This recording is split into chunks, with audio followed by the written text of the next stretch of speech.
আমি কি তোমার ভক্ত হতে পারি না? মুচুকুন্দ, তুমি তো আমার ভক্ত, কেন পারবে না তুমি? প্রভু, আমায় তুমি বর্তমান করো, যেন আমি ওই কলিযুগে গিয়ে তোমার ভক্ত হয়ে তোমার নাম দিয়ে পাগল হতে পারি। পাগল হয় না মা?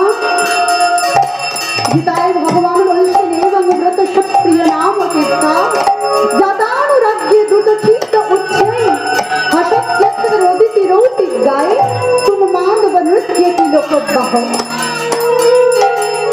যে ভগবানকে ভালোবেসে তার আত্মসমর্পণ করেছে, সে যে কখন হাসে, কখন কাঁদে, কখন পাগল হয়ে যায়, কত সে জানে না।